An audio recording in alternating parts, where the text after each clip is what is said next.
July 12, 1945, San Antonio, Texas. Sergeant Klaus Weber held a fork over 6 strips of real American bacon. His hands were shaking. The plate in front of him contained more food than his entire German battalion ate in a week. 3 eggs not powdered, but fresh, their yolks bright yellow, like Texas sunshine.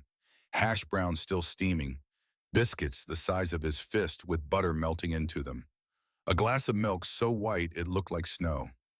Real coffee, not the burnt acorn substitute they drank in the trenches. For 3 years, Nazi propaganda officers told Klaus that Americans were starving, desperate, losing the war. They said the enemy ate grass and tree bark. They said American soldiers were thin as skeletons, their equipment falling apart, their country on the verge of collapse. Now Klaus sat in a Texas mess hall wearing a clean uniform, surrounded by 182 other German prisoners of war, staring at this impossible breakfast. And he was about to cry. What Klaus didn't know was that this bacon would change everything he believed about the war, about America, and about himself. By the time he finished eating, he would make a decision that would shock both his fellow prisoners and the American guards. A decision that would echo across the next 50 years of his life. But to understand what happened that morning, we need to go back 6 weeks. Back to the moment Klaus Weber stopped being a soldier and became a prisoner. Back to the day his entire world started to crack apart. April 28, 1945. Northwest Germany, near Oldenburg. Klaus Werner Weber was 31 years old and weighed 138 pounds. Before the war, he weighed 172. He stood 5 feet 10 inches tall and looked like a scarecrow in a Wehrmacht uniform 2 sizes too large. His cheekbones pressed sharp against his skin. His eyes had sunk deep into his skull. When he ran his tongue over his teeth, each morning he could feel them loosening in his gums. He was a sergeant in the German army with 12 years of military service, decorated twice for bravery. A true believer in the Third Reich since 1933, when he was just 19 years old and studying electrical engineering at the University of Hamburg. He believed what the party told him, that Germany would rise again, that the Aryan race was superior, that sacrifice and discipline would bring glory. He fought in Poland in 1939. He fought in France in 1940. He fought in Russia from 1941 to 1943 until a piece of Soviet shrapnel tore through his left shoulder and sent him home. After 6 months of recovery, they sent him back this time to defend the fatherland itself as Allied armies closed in from all sides. By April of 1945, Klaus commanded a field hospital near Oldenburg, not because he was a medic, but because there were no officers left. Most were dead. The rest had fled west, trying to surrender to the Americans or British instead of the Russians. Everyone knew what the Russians did to Germans. Better to surrender to the Western Allies. Inside the hospital, 146 wounded German soldiers lay on beds and floor pallets, unable to walk or fight. 26 medical personnel, mostly women, tried to care for them with almost no supplies. No morphine, no penicillin, bandages made from torn bed sheets. Food rations cut to 900 calories per day. Klaus watched American tanks surround the building at dawn. The sun came up at 6:47 that morning, but he felt no warmth. He stood at the window with a cyanide pill hidden in the heel of his right boot, waiting for the torture to begin. The propaganda officers had drilled it into them for months. Every week they came to the hospital and gave the same speech. The Americans will torture you, they said. They will starve you worse than you are starving now. They see medical personnel as legitimate targets because you keep soldiers alive to fight again. They will do terrible things to the women. Take the pill if they come. Die with dignity. Klaus believed every word. Why wouldn't he? He had believed everything else the party told him for 12 years. An American lieutenant walked toward the hospital carrying a white flag. Klaus's hands shook as he burned patient records in the wood stove. Medical charts, supply lists, anything the enemy might use. He whispered to the head nurse, a woman named Margaret, "Be brave, it will be quick." But when the American lieutenant came through the door, he didn't raise his gun. He looked at the wounded German soldiers lying in beds. He looked at the nurses in their blood-stained uniforms. Then he said something Klaus never expected to hear. The lieutenant spoke in perfect German, his accent from somewhere near Hamburg. "You're still nurses," he said. "Medical personnel are protected under the Geneva Convention. You will continue to care for these patients until we arrange transport." Klaus stared at him. This had to be a trick. The propaganda officers said Americans didn't follow any rules. They said the enemy would pretend to be kind, then attack when you let your guard down. But the American soldiers didn't hurt anyone that day. They brought food to the hospital. White bread with real butter, canned meat that actually had meat inside, not sawdust and grain. Each nurse got a portion of about 2,400 calories.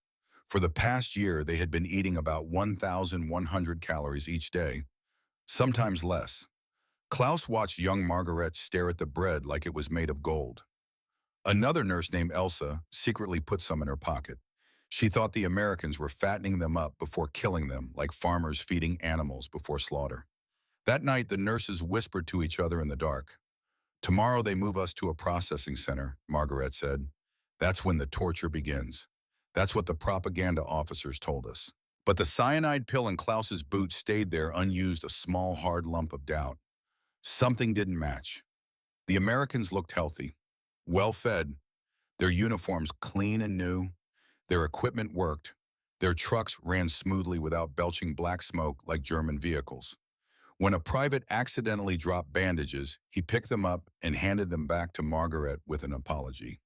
In German, broken, but polite. "Sorry, miss." Klaus had served in the Wehrmacht for 12 years.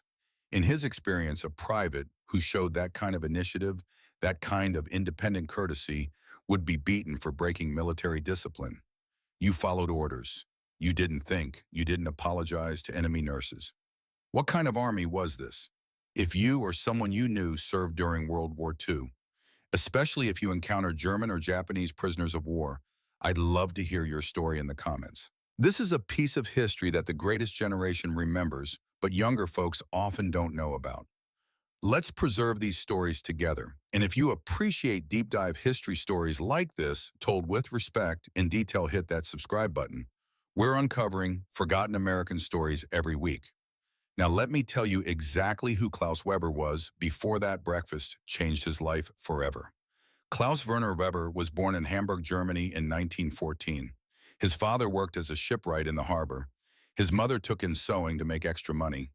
They weren't rich, but they weren't poor. Middle class, respectable.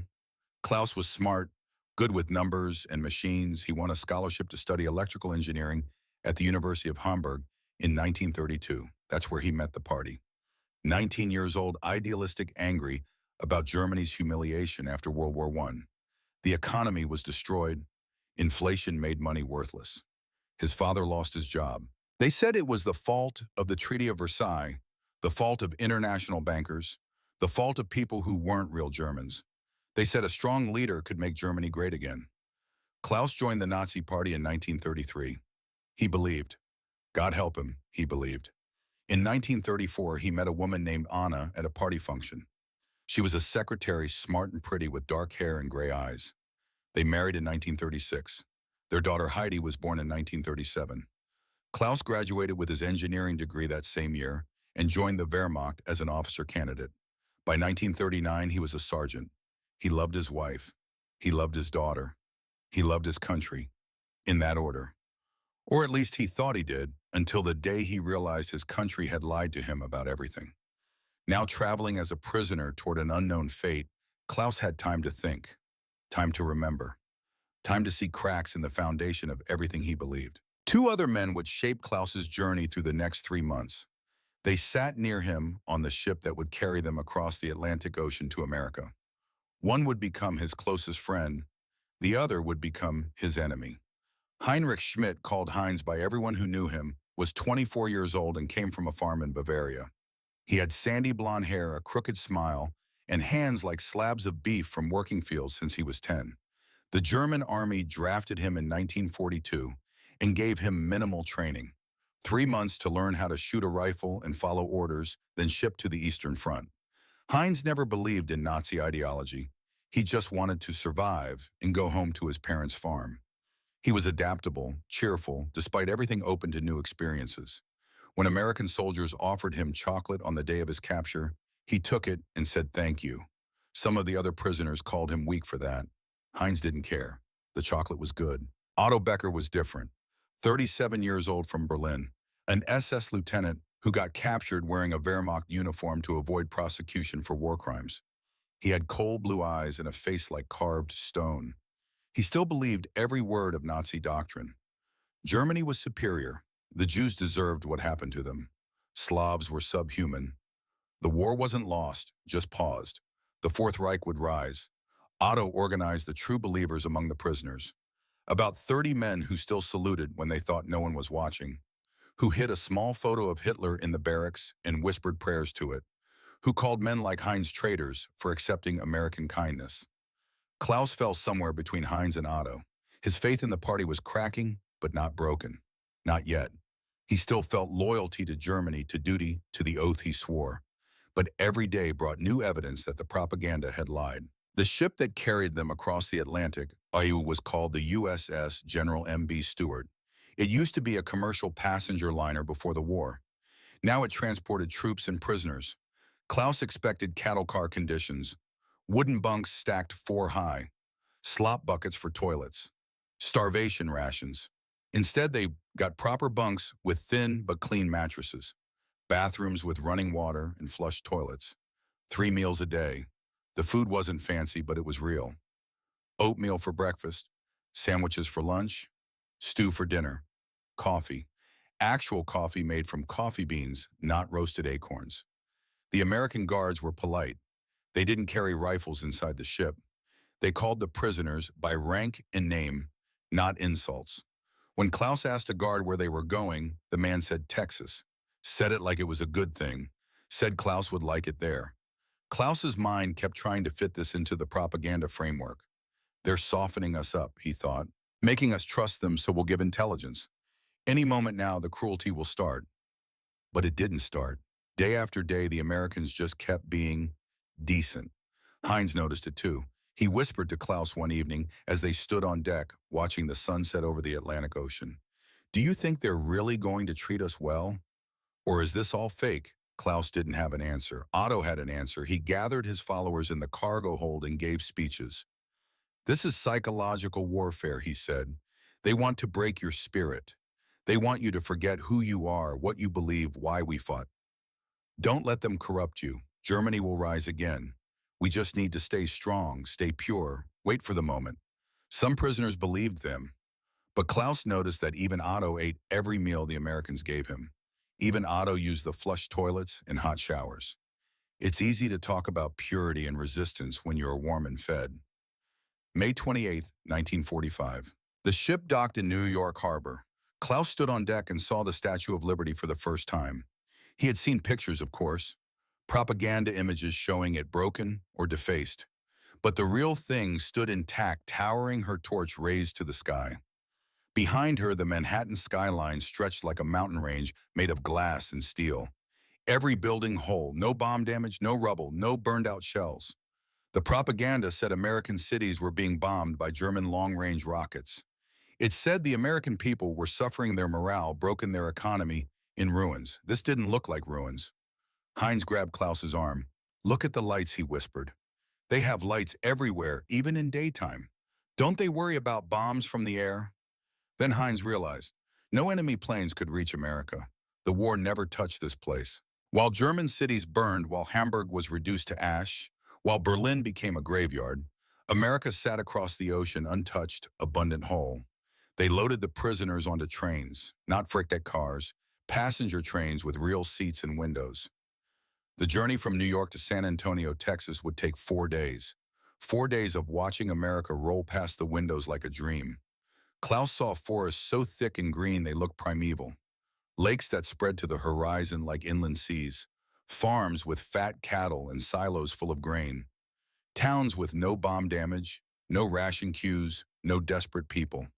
Cities lit up at night like constellations fallen to earth. Gas stations with no lines, fuel abundant and cheap. In one small town, the train stopped for coal and water. Klaus watched through the window as American families walked down the main street. Children in clean clothes, laughing, eating ice cream cones. Mothers pushing baby carriages. Fathers in suits, carrying briefcases, going to work. Normal life. Peaceful life. The kind of life Germany had before the war, before the madness. A grocery store window displayed food. Klaus counted 20 different kinds of bread, fruits he hadn't seen in years. Oranges, apples, bananas, vegetables piled high, canned goods stacked to the ceiling, meat hanging in the butcher section. Real meat, beef and pork and chicken. His stomach cramped just looking at it. Otto explained it away. "This is only the rich East Coast," he said. "The rest of America is starving like the propaganda told us. They're showing us the nice parts to break our spirits. It's all a show." But Klaus noticed that every town looked like this. Every farm, every city, mile after mile, day after day.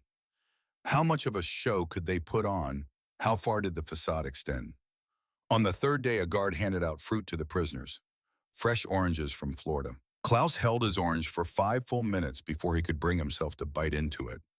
He hadn't seen citrus in 4 years. Not since 1941, before the siege of Leningrad, before everything went wrong. The juice ran down his chin when he bit into it. Sweet, tart, bright. He closed his eyes and remembered Heidi as a baby, Anna feeding her mashed peaches, both of them laughing. When was the last time he heard his wife laugh? Klaus started crying right there on the train. Other Germans stared. Otto sneered and called him weak. But Heinz put a hand on Klaus's shoulder and said nothing, which was the kindest thing anyone could do. That orange cost 5 cents in Texas. In Germany, if you could even find one, it would cost a month's wages. Maybe more. Probably you couldn't find one at all. The train rolled south and west, through Virginia, through Tennessee, through Arkansas. The landscape changed. Forests gave way to plains. The air got warmer. Everything seemed bigger somehow. More open, more free. On the fourth day, they crossed into Texas. Klaus had never seen a landscape like this. Flat in some places, rolling hills in others. Mesquite trees twisted like old men. Cattle grazing on grassland that stretched to the horizon. Big sky bigger than any sky he'd ever seen, blue and endless, and filled with light. An American soldier, a corporal from some place called Oklahoma, walked through the train car, checking on prisoners. He saw Klaus staring out the window. "First time in Texas?" the corporal asked in broken German. Klaus nodded. "It's something, ain't it?" the corporal said. "Wait till you taste the barbecue, best in the world." He smiled when he said it, not mocking, just friendly, proud of his country in a simple, honest way. Klaus thought about pride. He used to be proud of Germany, proud of German engineering, German culture, German discipline. But what had that pride produced? Death, destruction, his country in ruins, his family starving, his friends dead in the snow outside Stalingrad. Maybe American pride was different. Maybe pride in barbecue and baseball was better than pride in conquest and empire. The train pulled into San Antonio on June 1st, 1945. Fort Sam Houston had been a military base since 1845, 100 years old, older than the German Empire ever was. The prisoners were processed through a gate guarded by soldiers who looked more bored than hostile. Klaus expected a concentration camp. Barbed wire guard towers, dogs, the works. What he got was barracks. Wooden buildings with screened windows to keep out mosquitoes. Each prisoner received a metal bed frame with a real mattress, not stuffed with straw, but with actual springs and padding. A blanket, a pillow, 2 sets of clean prison uniforms. The barracks had bathrooms, not latrines, bathrooms, with flush toilets and sinks with running water, hot and cold taps, showers. When Klaus turned on the hot water and felt it run over his hands, he almost cried again. In the Wehrmacht, hot water was a luxury reserved for officers. Regular soldiers bathed in cold streams or not at all. Klaus hadn't had a hot shower in 3 years. He stood under that water for 20 minutes until a guard knocked on the door and said other people were waiting. The camp had a mess hall, a recreation building, a library, and a chapel. The recreation building had books in German, real books that prisoners could read whenever they wanted. Novels, history, philosophy, not propaganda, just books. There was a radio that played music, American music, but also classical. Beethoven, Mozart, Bach. There was a piano. Klaus sat down at that piano on his second day in Texas and played Moonlight Sonata from memory. He learned it as a boy. His mother made him take lessons. He used to hate practicing. Now those lessons seemed like a gift from a lost world. American guards stopped to listen. They didn't interrupt. They didn't tell him to stop wasting time. When he finished, a private named Rodriguez, a young Mexican-American kid from California, said in careful English, "That was beautiful, sir." He called Klaus sir, called a prisoner sir. In the Wehrmacht, a private addressing an NCO without permission would be beaten. Discipline was everything. Hierarchy was sacred. But this American private, with his brown skin and easy smile, just offered a compliment between equals and walked away whistling. Klaus sat at the piano for a long time after that, not playing, just thinking about what kind of army lets a private guard compliment an enemy sergeant, thinking about what kind of country builds recreation halls with pianos for prisoners of war. June 5th, 1945. Johnson Ranch, 30 miles southwest of San Antonio. Klaus Weber climbed out of a U.S. Army truck at dawn and saw his first Texas cowboy. The man stood 6 feet tall with shoulders like a barn door, wearing a sweat-stained Stetson hat and boots with worn-down heels. His face looked like leather left in the sun for 50 years. His name was Buck Thornton. He was 52 years old and had been working cattle since he could walk. Buck looked at the 20 German prisoners standing in his dusty yard and spat tobacco juice into the dirt. "You boys ever worked with cattle?" he asked in English. None of them understood except Klaus, whose English was basic but functional. Klaus translated for the others. They all shook their heads. Most came from cities: Berlin, Hamburg, Munich.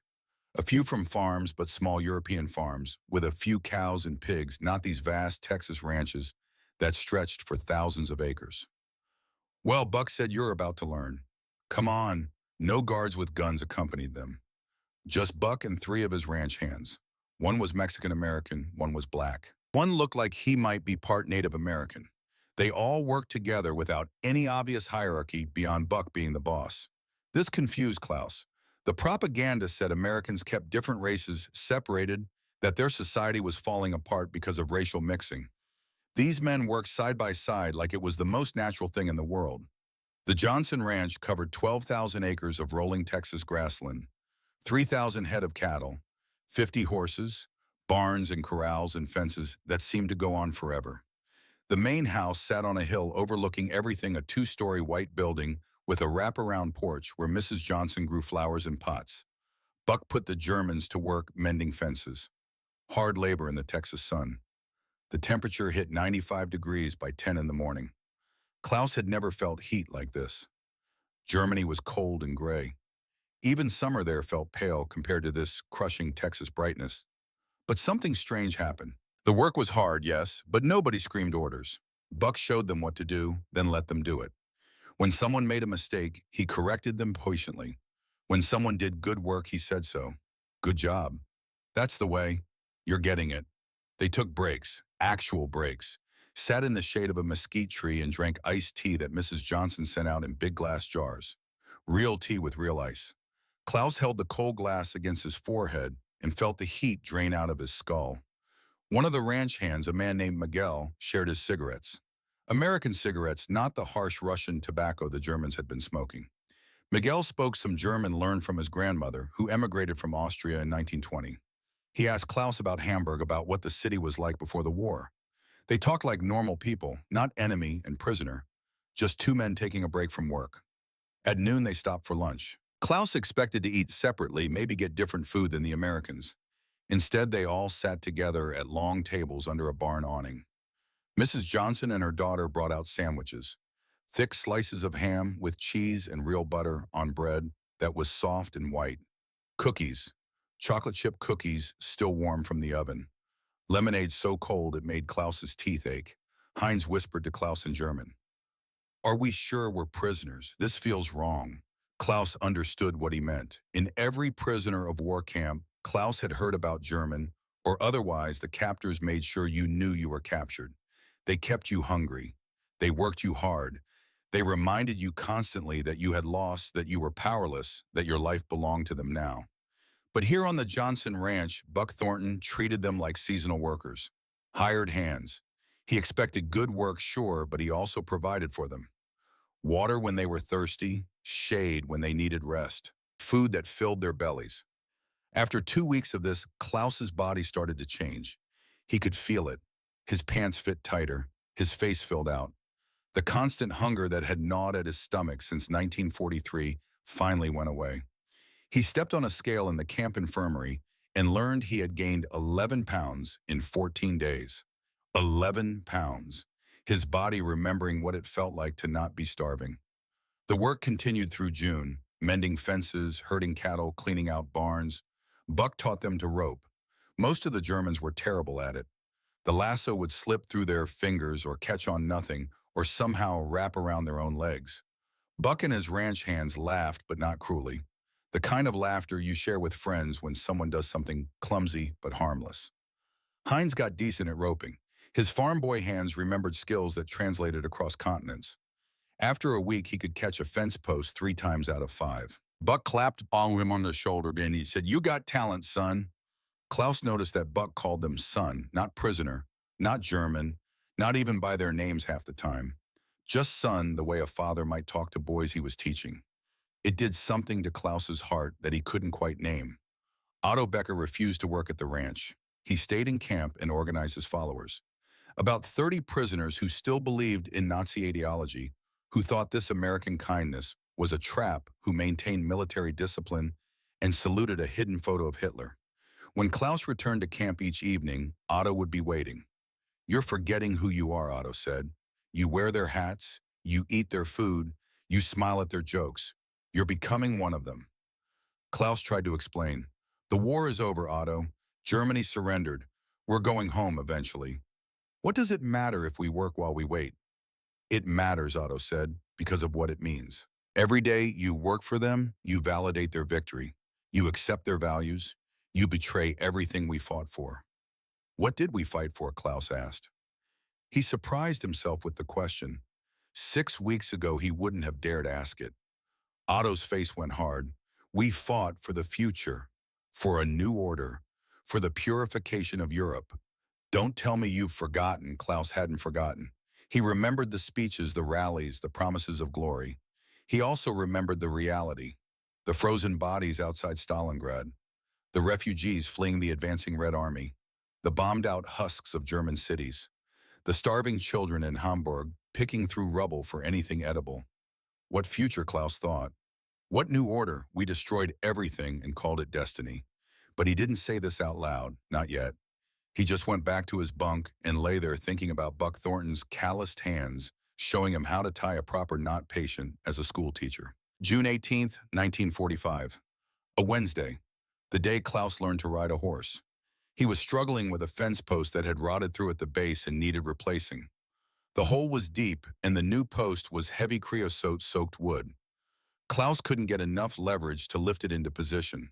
He tried for 20 minutes, sweating through his shirt, until Buck rode up on a sorrel mare named Rosie. "You need a horse for that," Buck said. Klaus wiped sweat from his eyes. "I don't know how to ride." Buck swung down from his saddle. "Well, that's about to change." He brought Rosie over to Klaus. She was a pretty horse, reddish-brown, with a white blaze on her forehead and kind eyes. She snuffled at Klaus's hand, looking for treats. Buck pulled a sugar cube from his pocket and showed Klaus how to offer it flat-palmed so the horse wouldn't accidentally bite his fingers. Rosie's lips were soft as velvet against Klaus's palm. She took the sugar gently and crunched it between her teeth, then nuzzled his shoulder like they were old friends. "She likes you," Buck said. "That's a good start." For the next hour, Buck taught Klaus to ride. How to mount, how to sit, how to hold the reins, how to signal with your legs and shift your weight, how to trust the horse to know what she's doing. Rosie was patient with Klaus's clumsy attempts. She walked when he asked her to walk, stopped when he asked her to stop, turned left and right, following his uncertain guidance. By the end of the hour, Klaus was walking Rosie around the corral without help. Buck leaned on the fence rail, watching occasionally, calling out advice. "Heels down, back straight. Let her feel you relax." Then Buck opened the corral gate. "Take her out on the flat. Just walk. Get a feel for her." Klaus rode Rosie out onto the open grassland. The sun was starting to sink toward the western horizon, painting the sky orange and pink and purple. The air cooled. A breeze came up, carrying the smell of grass and cattle, and something sweet Klaus couldn't identify. The land rolled away in all directions, vast and empty and beautiful. Klaus had been confined for so long. Confined to trenches, to bunkers, to the field hospital, to the prison ship, to the camp. Even working on the ranch, he was always within sight of a fence or a building or another person. But out here on Rosie's back with the evening coming on, he felt something he hadn't felt in 12 years. Freedom. Not political freedom. Not freedom from consequences or duty. Just the simple animal freedom of moving through space without walls, without orders, without anyone telling him where to go or what to think or who to be. Tears ran down Klaus's face. He didn't try to stop them. He let Rosie walk at her own pace while he cried like a child. Cried for all the years of marching and saluting and believing lies. Cried for his daughter Heidi, who he hadn't seen in almost 2 years. Cried for his wife Anna, living in the ruins of Hamburg. Cried for the man he used to be, the electrical engineering student who thought he could make Germany great by following orders. When he rode back to the corral, Buck was still there. The old cowboy took one look at Klaus's wet face and said nothing. Just helped him dismount, showed him how to unsaddle Rosie and brush her down and check her hooves for stones. "You did good today," Buck said when they were done. "Real good." Klaus wanted to say thank you, but the words stuck in his throat. He just nodded. That night in the barracks, Otto confronted him again. "I heard you were crying on a horse," Otto said loud enough for others to hear. "Like a woman. Like a child." "Where is your pride?" Klaus looked at Otto. Really looked at him. Saw the rigidity in his spine, the tightness around his mouth, the fear in his eyes hiding behind anger. Otto was terrified. Terrified that everything he believed was wrong. Terrified that he sacrificed years of his life for nothing. Terrified that kindness might be stronger than cruelty.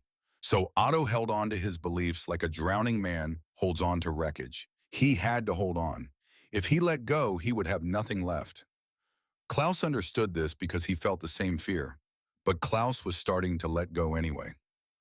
"My pride," Klaus said quietly, "got destroyed along with Germany. I'm looking for something else now." What Otto demanded? What could possibly replace pride in the fatherland? Klaus thought about Rosie's soft muzzle against his palm, about Buck's patient teaching, about Mrs. Johnson's chocolate chip cookies, about Miguel sharing his cigarettes and asking about Hamburg, like the city mattered, like Klaus's memories mattered. "Maybe just being human," Klaus said. Otto turned away in disgust, but some of the other prisoners were listening. Some were starting to have similar thoughts. The camp was dividing into 3 groups. The true believers like Otto, about 30 strong. The survivors who just wanted to go home and didn't care about politics, about 60 men. And the converts like Klaus and Heinz, who were openly questioning everything they'd been taught. The converts numbered about 20. Not many, but growing. By the end of June, those 20 men were teaching the others English. Were asking their American guards about democracy and free speech and how elections worked. Were reading American newspapers in the library and comparing them to German propaganda they remembered. One prisoner named Friedrich, a school teacher from Munich, started keeping notes. He wrote down every difference between what the propaganda said and what he actually experienced in Texas. The list grew longer every day. The propaganda said Americans were cruel. Americans gave them ice cream on the 4th of July. The propaganda said Americans were starving. Americans threw away more food than Germans ate in a week. The propaganda said American society was collapsing. Americans seemed happy, prosperous, confident in their future. The propaganda said Americans had no culture. Americans had baseball and jazz and cowboys and a literature and art that rivaled anything in Europe. The propaganda said Americans were weak and soft. Americans built an economy that could fight wars on 2 continents simultaneously and still have enough left over to feed enemy prisoners better than those prisoners had eaten in years. Every item on Friedrich's list was another crack in the foundation, another piece of evidence that everything they'd been told was a lie. But knowing something intellectually and feeling it emotionally are 2 different things. Klaus could read Friedrich's lists. He could see the evidence. He could acknowledge the contradictions. But he hadn't yet felt in his bones that the old world was dead and a new understanding was possible. That wouldn't happen until July 12th, until the bacon. The first weeks of July passed in heat and work and slow transformation. Klaus spent his days at the Johnson Ranch learning these skills he never imagined needing. How to fix a broken fence in under an hour. How to spot a sick cow before it got worse. How to drive a truck an actual American Ford pickup that Buck let him practice with in empty fields. Driving that truck felt like steering a tank, all power and mass and mechanical certainty, but also like freedom. Klaus could go anywhere in this truck, could drive to California or New York or anywhere in between. Of course he wouldn't. He was still a prisoner, but the possibility existed in a way it never had before. Buck noticed Klaus's fascination with the truck. "You like machines?" he asked. "I was an electrical engineer before the war," Klaus said. "I like anything mechanical." Buck nodded. "We could use a good mechanic around here. Our regular guy joined the Navy. Been fixing things myself, but I ain't trained proper." He showed Klaus the ranch workshop, tools hanging on pegboards, a workbench, a parts catalog from Ford. Klaus spent one whole afternoon just looking at the workshop, touching the tools, reading the catalog like it was scripture. This is what he was supposed to be doing with his life. Not marching, not killing, building things, fixing things, making machines work. On July 11th, Colonel James Riley called a meeting of all prisoners. Riley was the camp commander, 48 years old, a Texan through and through. He lost his son at Normandy on D-Day, June 6, 1944. Everyone knew this. The guards talked about it in quiet voices, how the colonel got the telegram, how he read it twice, how he folded it up, put it in his desk drawer, and kept working because there was a war to win and men to command. Riley stood in front of 183 German prisoners and spoke in careful German, his accent rough but understandable. "Gentlemen," he said, "tomorrow we're doing something special. An American Culture Day. You'll get a real Texas breakfast in the morning. Then in the afternoon, we're taking you to a rodeo. After that, a baseball game. The purpose is to show you what America is really about.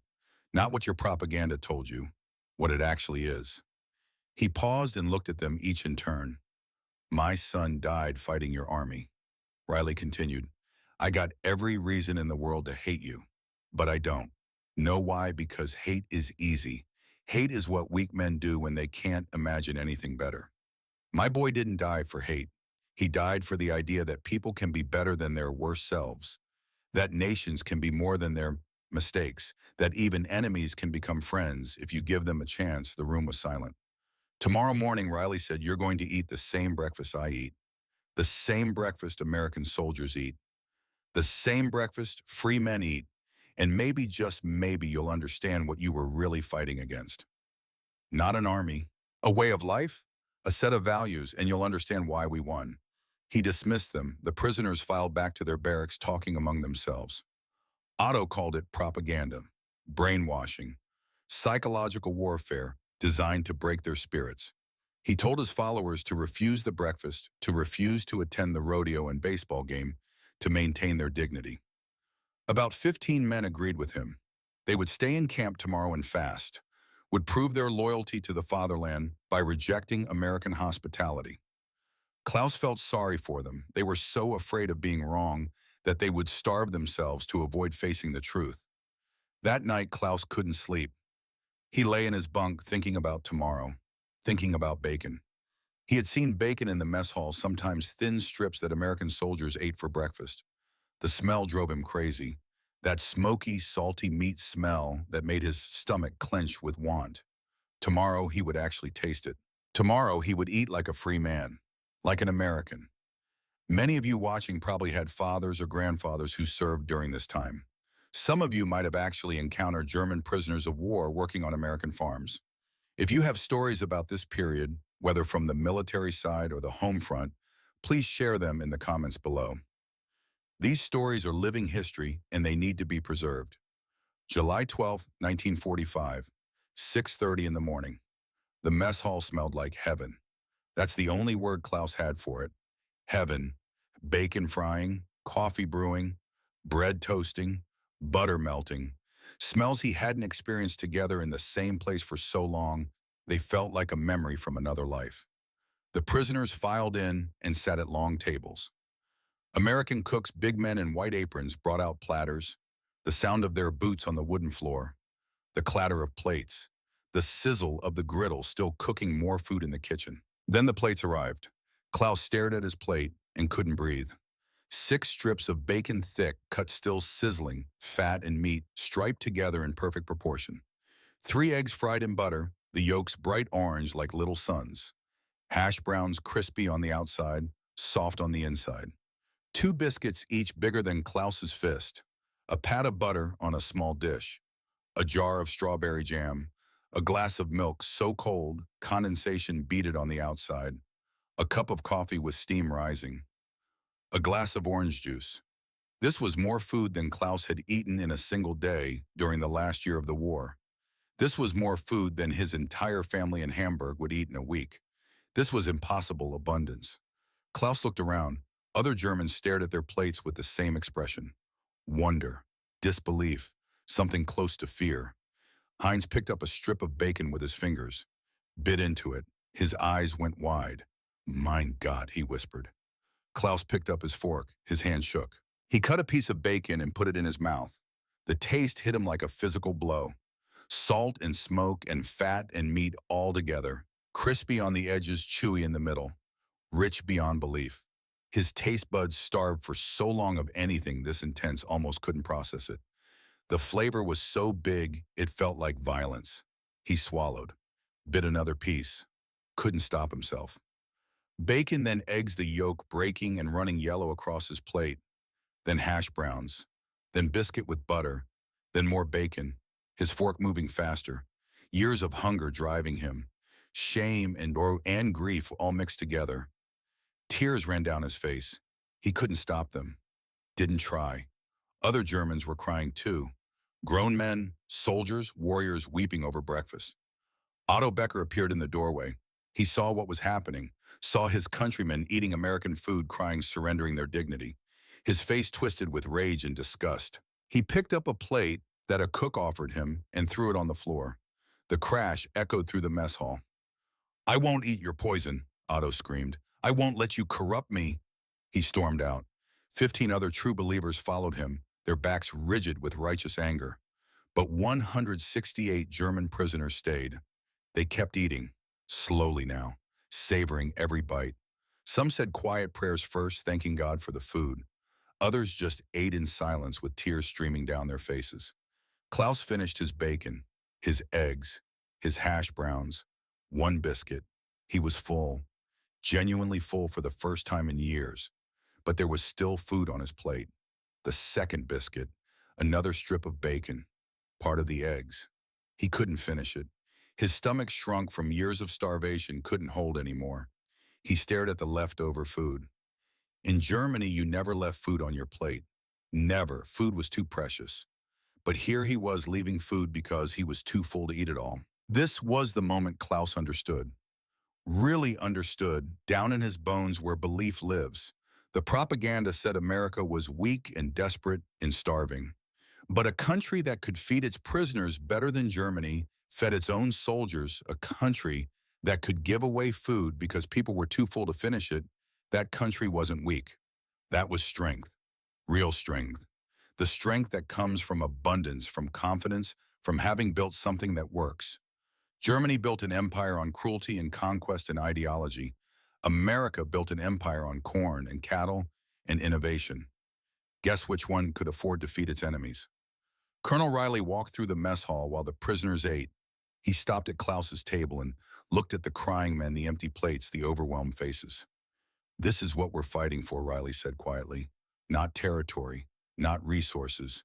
This, the ability to feed people. To give them enough that they can actually leave food on their plates. That's freedom, gentlemen. Freedom is bacon for breakfast and not being hungry afterward." He moved on to another table. Klaus sat there with his fork still in his hand, unable to move. His entire worldview was shattering like dropped glass. 12 years of belief, of certainty, of knowing who the good guys and bad guys were, all of it breaking apart. If they lied about this, what else did they lie about? If America wasn't weak, wasn't cruel, wasn't collapsing, then what was the war even for? What did Klaus sacrifice for? What did his friends die for? The answer came to him cold and clear. Nothing. They died for nothing. For lease. For the egos of madmen who promised glory and delivered only ash. Klaus put down his fork and put his face in his hands and wept. Not quiet tears now, real sobbing that shook his whole body. He wept for Paul, who died at Stalingrad believing in the cause. He wept for Anna and Heidi starving in Hamburg. He wept for himself for the years he wasted for the person he used to be who was gone now and could never come back. Heinz put a hand on his shoulder. It's okay, Heinz said. It's okay to grieve. We all are. But the day wasn't over. The bacon was just the beginning. Because in 3 hours, Klaus Weber was going to ride a bull at a Texas rodeo. And what happened there would become a story told for the next 50 years. July 12, 1945, 2 o'clock in the afternoon. The San Antonio rodeo grounds sprawled across 20 acres of packed dirt and wooden fences on the edge of town. Bleachers rose on both sides of the main arena, already half full with families despite the July heat. Cowboys in Stetson hats and boots with jingling spurs walked around checking equipment and joking with each other. The smell of dust and manure and popcorn hung in the air. Somewhere, a band was playing fiddles and guitars doing a tune Klaus didn't recognize, but that made his foot want to tap along. 168 German prisoners sat in a roped-off section of the bleachers with a handful of guards who looked more like chaperones than jailers. The guards bought popcorn and cotton candy from vendors and passed it down the rows. Klaus took a handful of popcorn and put a kernel in his mouth. It crunched between his teeth, salty and buttery. He had never tasted anything quite like it. Around them, American families settled into their seats. Mothers with babies, fathers with sons perched on their shoulders, teenage girls in sundresses giggling together, elderly couples holding hands, old men in overalls who looked like they had been coming to this rodeo for 40 years, children running up and down the aisles playing tag while their parents shouted half-hearted warnings to settle down. This is what we were destroying, Klaus thought. This is what the bombs were meant to kill. Not soldiers, not factories. This, families watching cowboys on a Saturday afternoon, children eating cotton candy, old people holding hands. The rodeo started with the national anthem. Everyone stood and put their hands over their hearts. Klaus and the other Germans stood too uncertain what else to do. The anthem played from scratchy speakers, a woman's voice singing about rockets and bombs, and a flag still waving. When it ended, the crowd cheered and whistled and sat back down ready for the show. First came calf roping, cowboys on horses chasing young calves around the arena, throwing lassos, jumping down to tie the calf's legs together. The fastest time won. The crowd roared with approval when a cowboy from Abilene finished in 14 seconds flat. Then barrel racing. Women this time racing horses in a cloverleaf pattern around 3 barrels. The horses moved like they were dancing, turning so sharp their bodies went nearly horizontal. One woman finished so fast the announcer declared it a new track record. The crowd went wild. Heinz leaned over to Klaus. I don't understand this, he said. It's not a battle, there's no blood, no conquest, but they're so excited. Klaus understood something Heinz didn't yet. This was America's version of combat.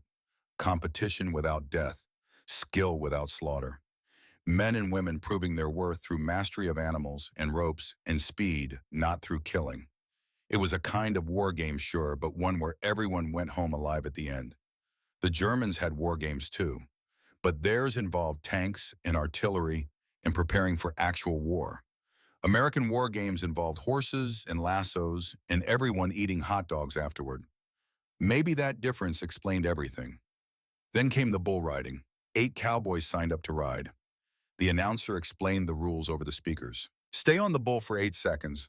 Use only one hand. Other hand can't touch the bull, or you're disqualified.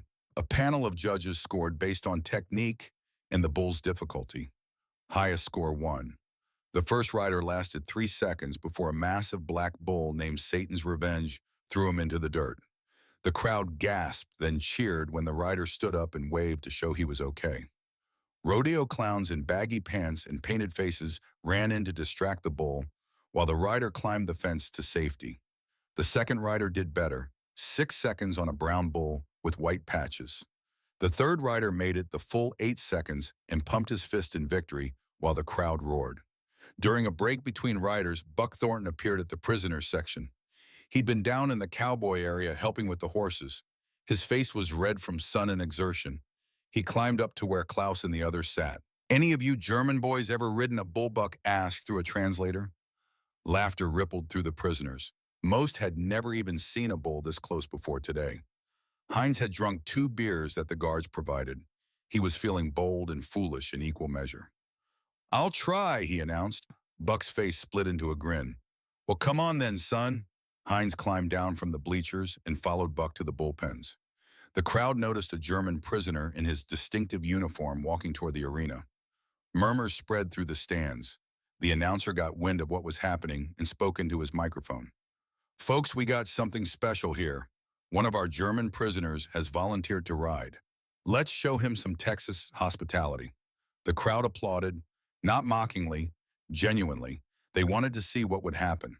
They put Hines on a young bull named Firecracker, not one of the truly dangerous ones, but still plenty capable of throwing an inexperienced rider. Buck and two other cowboys helped Hines position himself, showed him how to grip the rope, how to hold his free arm up high, how to use his legs.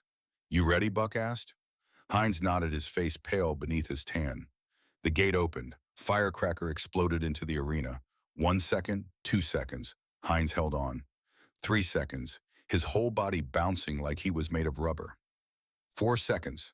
Then Firecracker twisted hard to the left and Hines went flying. He landed in the dirt with a thud that Klaus felt in his chest 20 yards away. The crowd gasped. Rodeo clowns rushed in. Hines sat up slowly, checking his limbs. Nothing broken. He stood, dusted himself off, and the crowd erupted in applause and cheers. He had lasted 4 seconds, which wasn't bad for a German farm boy who had never touched a bull before today. Hines walked back to the bleachers, grinning like an idiot. "That was amazing," he said. "Stupid, but amazing." Then Klaus stood up. He didn't plan to, didn't think about it. His body just moved. "I want to try," he said. Hines looked at him like he was insane. "Klaus, you'll get killed." Maybe Klaus said, "But I want to do it anyway." He climbed down from the bleachers. The crowd noticed again. The announcer called out, "Folks, we got another volunteer. This war might be over, but these boys got some spirit left in them." Buck met Klaus at the gate. "You sure about this?" he asked. "You're older than the kid. No shame in watching." "I'm sure," Klaus said. "I've been following orders my whole life. Just once I want to do something completely foolish because I chose to."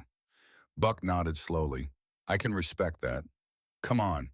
They put Klaus on a bull named Tornado, bigger than Firecracker, meaner, looking with horns that curved forward like scythes. Buck and his cowboys helped Klaus into position.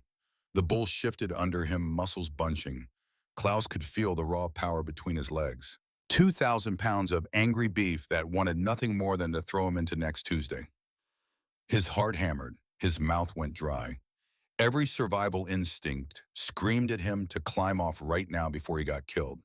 But he stayed on, gripped the rope, raised his free hand, nodded to the gate operator. The gate swung open.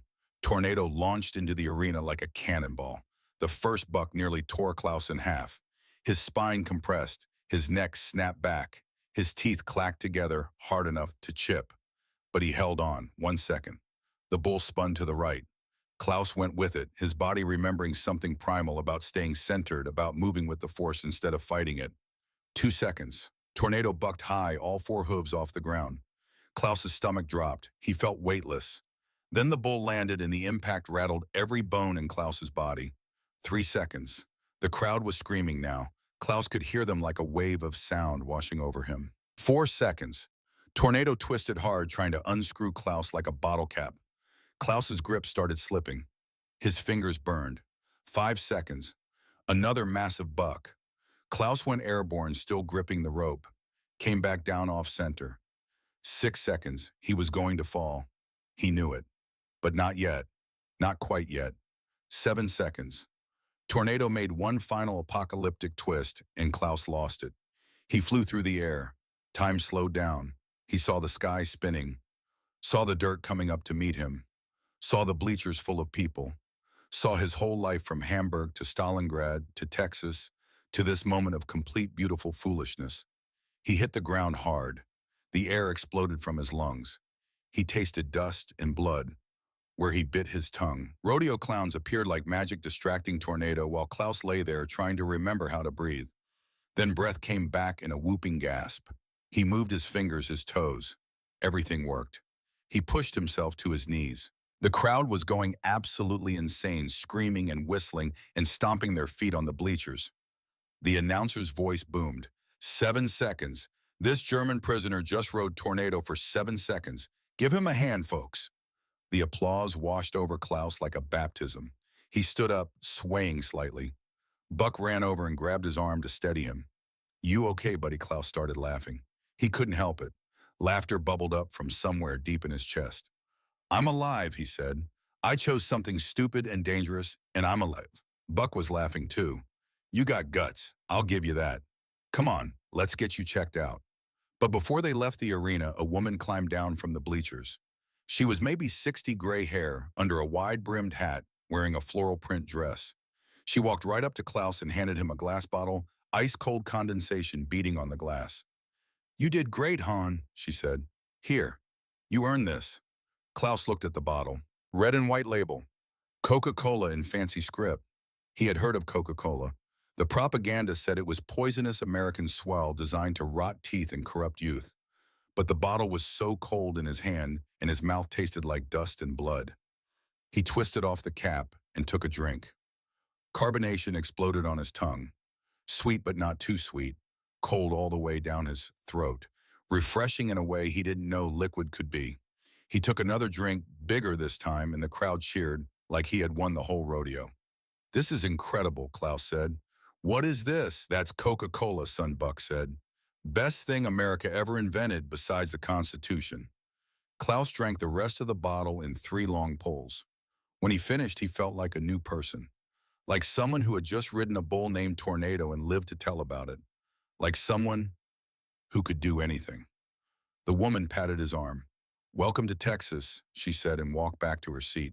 Klaus stood there holding the empty Coke bottle, this perfect artifact of American ingenuity, and felt something crack open inside his chest. Not breaking.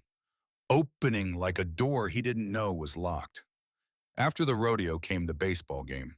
Fort Sam Houston base team versus a semi-professional team from Austin. The prisoners sat in the outfield bleachers while Buck and some of the guards explained the rules.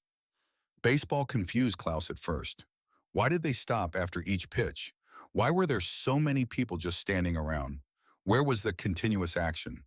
But as the game went on, he started to understand. Baseball was chess played on grass. Strategy and patience and sudden explosions of movement. The batter waiting for exactly the right pitch. The pitcher trying to outsmart him. The fielders positioning themselves based on probability and experience. It was beautiful in its own strange way. Orderly but not rigid, competitive but not cruel. The players from both teams shook hands before the game. When someone made a good play, even the opposing team's fans would applaud. Klaus watched a father teaching his young son to keep score in a little notebook. The boy couldn't have been more than 8, the same age as Heidi. Klaus felt his heart twist. What was Heidi doing right now? Probably searching for food in the ruins of Hamburg. Probably hungry, probably scared. And here Klaus sat eating peanuts and drinking Coca-Cola and watching baseball while his daughter starved. The guilt was crushing, but he kept watching anyway. Because maybe if he understood this country well enough, he could figure out how to bring his family here. How to give Heidi a childhood that included baseball and peanuts instead of rubble and hunger. The home team won 8-5. The crowd filed out happy.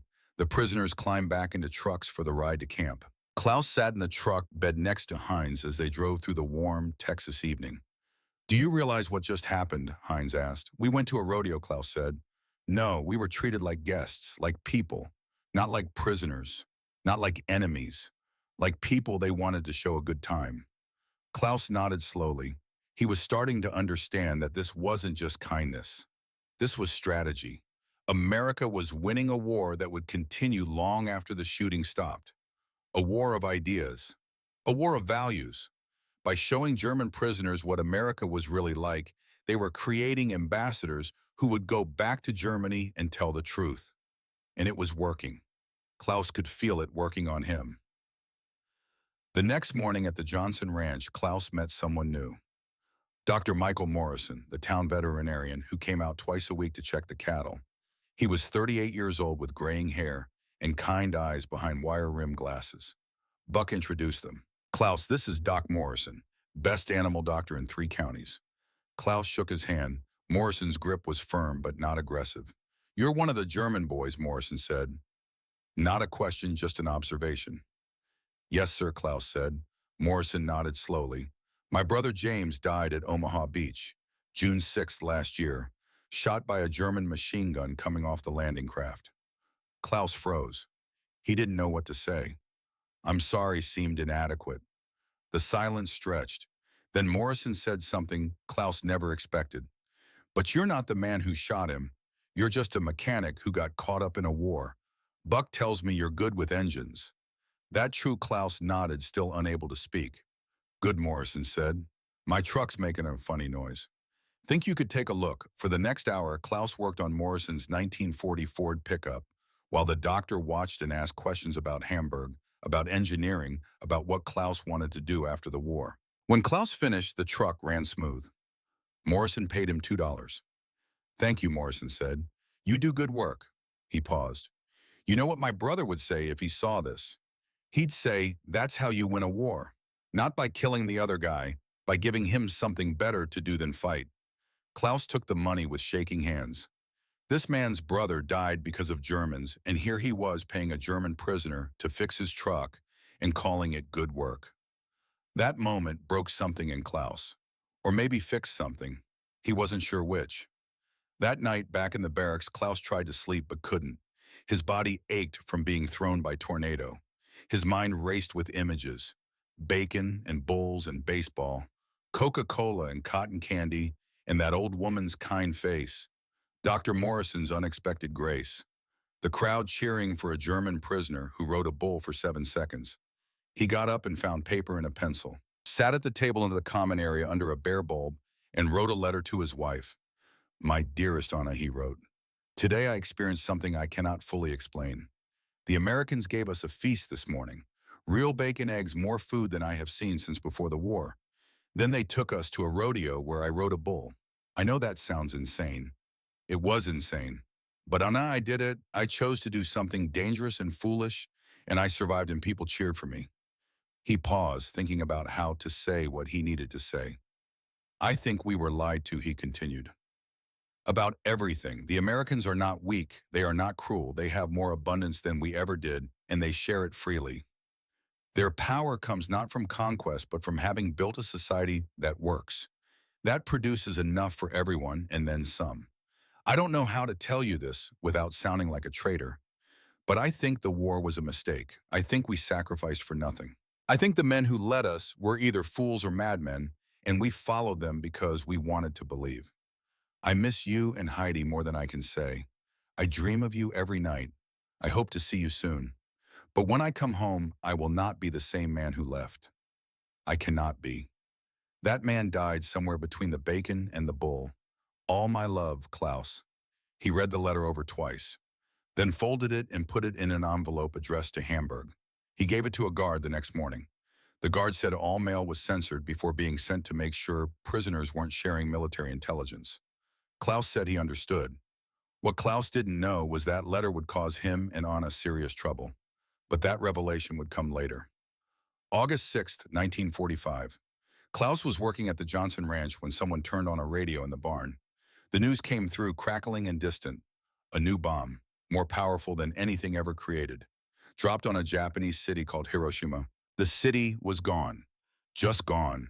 Vaporized in an instant by a weapon that harnessed the power of the sun itself. The work stopped.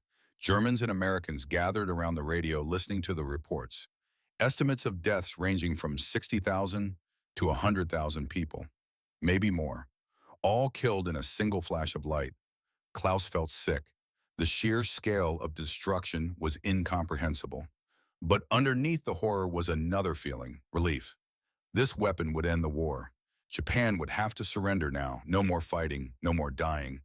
And underneath the relief was something else, a question.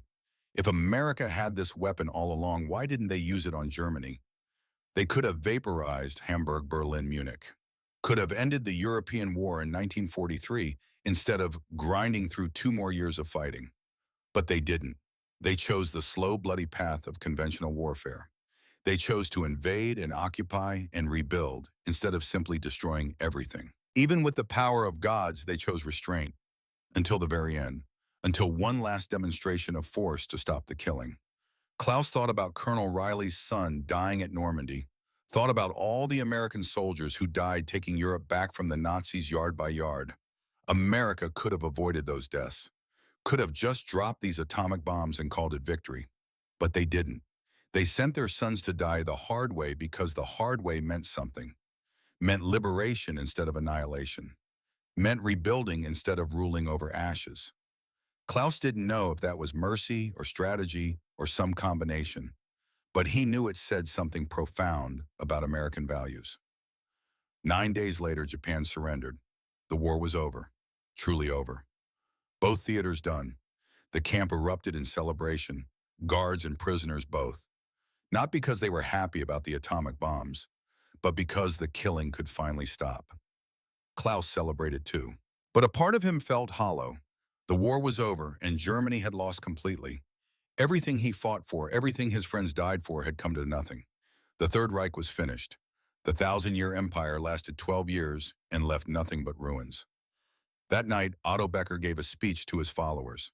"The war isn't over," Otto said. "This is just a pause. The National Socialist ideal will rise again. The Aryan race will reclaim its destiny. We just need to stay pure, stay loyal, stay ready."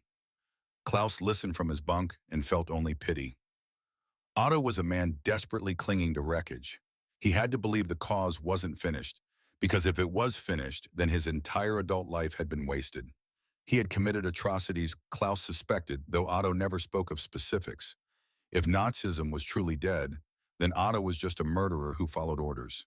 He couldn't accept that, so he kept believing.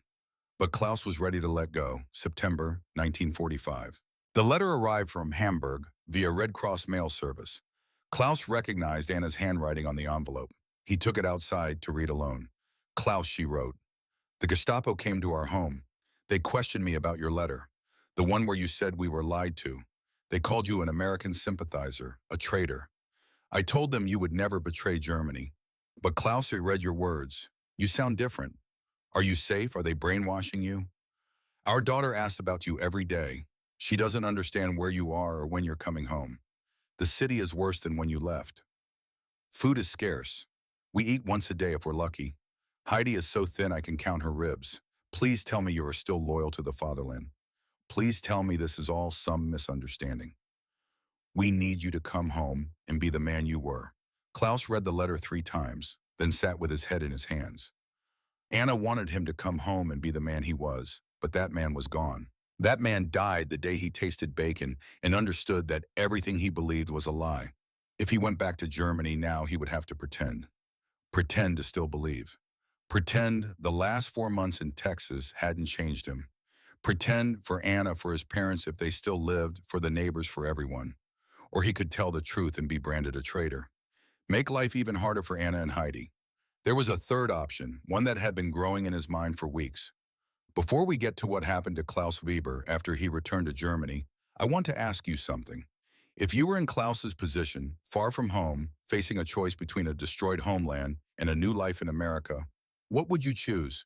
And for those of you whose families came to America from war-torn countries, how did your parents or grandparents make that decision? Share your thoughts below. October 1945. Colonel Riley called Klaus to his office. Riley looked older than when Klaus first met him. The war was over, but the work of processing prisoners and organizing repatriation was grinding. Sergeant Weber Riley said, "I have a proposition. There's a program for select German prisoners to immigrate to America after repatriation. Work as farm laborers, eventually earn citizenship. The Johnsons want to sponsor you specifically. Buck says you're the best worker he's had in years. Says you understand machines and cattle both. They'll provide housing and wages. After you're established, you can bring your family over, your wife and daughter." Klaus felt his heart stop. Come to America. Bring Anna and Heidi here. Give his daughter a life with bacon and baseball instead of rubble and hunger. But it would mean leaving Germany forever, abandoning his homeland, becoming American. Was that betrayal or survival? Riley continued, "I know it's a big decision. You don't have to answer now. We're starting repatriations in December. You can go home first, see your family, see what's left, then decide. The offer will stand. Klaus looked at this Texas colonel who lost his son to German bullets and yet showed nothing but kindness to German prisoners. Why, Klaus asked, why offer this to me? Riley leaned back in his chair. My boy died so people could be free. All people, not just Americans. You've learned something here. I can see it in your eyes. You understand now what we're really about. If you go back to Germany and help rebuild it with those values, that's good. If you come here and become American, that's good too. Either way, you'll be living proof that people can change, that enemies can become allies. That's worth more than revenge. Klaus thanked him and left. He walked around the camp for hours thinking. That night, he made his decision. He would go home first, see Anna and Heidi, see Hamburg, see what was left of Germany. Then he would know what to do. December 1945. The ship carrying Klaus and 200 other prisoners back to Europe left from New York, the same harbor where they arrived 7 months ago. Klaus stood on deck watching the Statue of Liberty recede. He was leaving Texas, leaving Buck and the Johnsons and Colonel Riley, leaving the country that had shown him what he was fighting against. But he would come back. He knew it in his bones. He would bring Anna and Heidi back with him. The ship docked at Bremerhaven in late December, winter in Germany. Klaus stepped onto German soil for the first time since April and wanted to weep. The port was destroyed, partially rebuilt, but mostly still broken. Mountains of rubble everywhere. People who looked like walking skeletons. British occupation soldiers controlling everything. The smell of smoke and rot and despair. This was victory for the Allies, but for Germans, this was the apocalypse. Klaus made his way to Hamburg by train. The rail system barely worked. He shared a car with 40 other people, all silent, all grim. When he finally saw Hamburg, his heart broke. The city was gone. Not damaged. Gone. Entire neighborhoods reduced to rubble fields. Buildings that used to reach 8 stories tall, now just piles of brick. The beautiful old sections near the harbor, the places Klaus grew up, erased. He found Anna and Heidi in a refugee center in the basement of a bombed-out school. When Anna saw him, she stared like she was seeing a ghost. Then she ran to him and they held each other and cried. Heidi didn't recognize him at first. She had been 7 when he left. Now she was 8, thin as a rail, huge eyes and a small face. When he picked her up, she weighed almost nothing. Papa, she asked uncertainly. Yes, sweetheart. I'm home. That night they ate together. The refugee center provided thin soup and hard bread. Klaus watched his daughter eat and felt rage and grief in equal measure. This was Germany now. This was what the war had accomplished. Starving children eating bread so hard it could break teeth. He unpacked his bag. Inside were things he saved from Texas. Chocolate bars, canned meat, coffee, real coffee. He had been hoarding them for this moment. Heidi's eyes went huge when she saw the chocolate.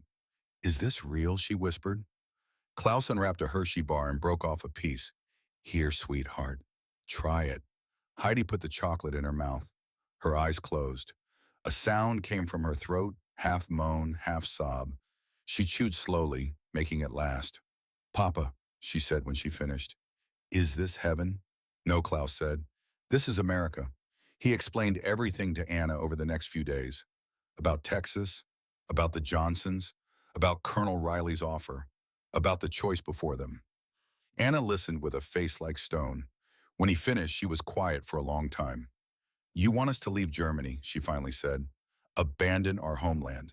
Become American. I want us to survive, Klaus said. I want Heidi to grow up with enough to eat. I want her to have a chance. What about your parents, Anna asked. My parents. Our friends Klaus had visited his parents. His mother was dead, killed in the bombing. His father was alive but broken, living in a single room, bitter and angry at the world. Anna's parents were both gone. Most of their friends were dead or scattered. There's nothing left here, Klaus said quietly. We can stay and starve slowly, or we can go to Texas and live. Anna looked at Heidi, who was carefully eating a second small piece of chocolate, trying to make it last. Will she have enough to eat there, Anna asked. Every day, Klaus said. Bacon and eggs for breakfast, milk, fruit, vegetables, meat, everything. Anna closed her eyes. Then we go. It took 18 months to process the paperwork. Immigration to the United States. sponsorship from the Johnsons, background checks, medical exams. Klaus worked whatever jobs he could find in Hamburg to support them while they waited. Anna learned basic English from books. Heidi went to a makeshift school and dreamed of Texas. Finally, in July 1947, they boarded a ship to America. Klaus stood on deck with his wife and daughter, watching Germany disappear. Anna was crying, Heidi was excited. Klaus felt both emotions at once. They arrived in San Antonio, and the Johnsons met them at the train station. Buck gave Klaus a huge hug. Mrs. Johnson hugged Anna and Heidi and immediately started feeding them. Within a week, Heidi had gained 5 pounds. Klaus worked at the Johnson Ranch, eventually became foreman, made enough to buy a small house in town. Anna got work as a seamstress. Heidi started school and became the most American child Klaus had ever seen. She spoke English without an accent, played baseball, had American friends. In 1952, Klaus became a United States citizen. He stood in a courthouse in San Antonio and swore an oath to the Constitution. When he finished, the judge shook his hand and said, "Welcome home." Klaus never regretted the choice, never looked back. 1975, 30th anniversary of VE Day. Fort Sam Houston held a reunion for former German prisoners and the American soldiers who guarded them. Klaus was 61 now. Buck Thornton was 82, retired but still tough as leather. Colonel Riley was 78 in a wheelchair, but sharp as ever. They met in the same mess hall where Klaus ate that bacon breakfast 30 years ago. The building was older now, but still standing. Klaus walked in and felt like he was stepping back in time. Buck saw him first, Klaus. He came over and they embraced like brothers.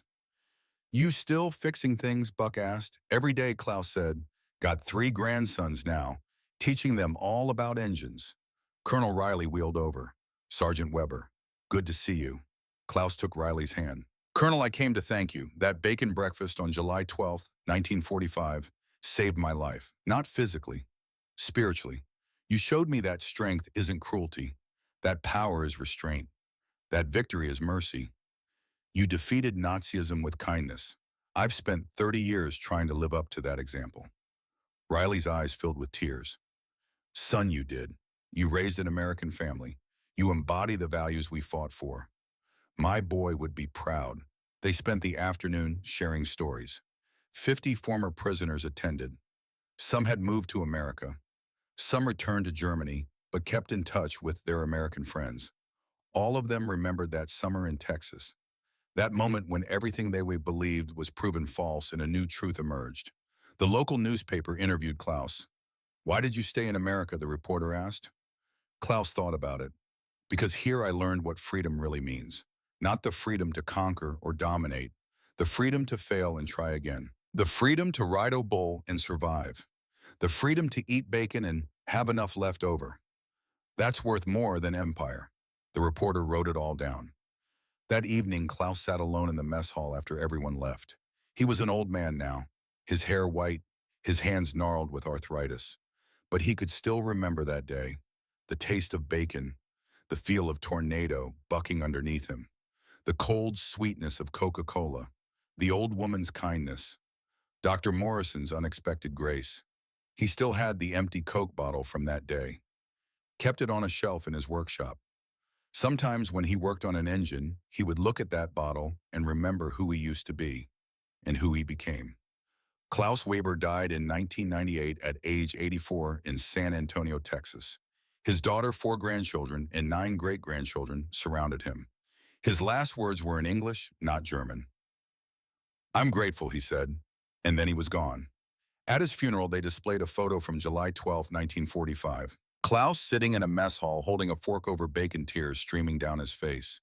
The caption read, "The day I tasted freedom." Gentlemen, especially those of you who served, who remember what the greatest generation fought for, this story isn't just about defeating an enemy. It's about what happens after victory. Klaus Weber learned that America's true strength wasn't our bombs or our soldiers. It was our values. Kindness, dignity, second chances, bacon for breakfast. That's how you win a war, not by destroying your enemy, by showing them a better way to live. Thank you for watching. If this story moved you, please share it with someone who needs to hear it. These are the stories that define us. These are the memories that must not be forgotten.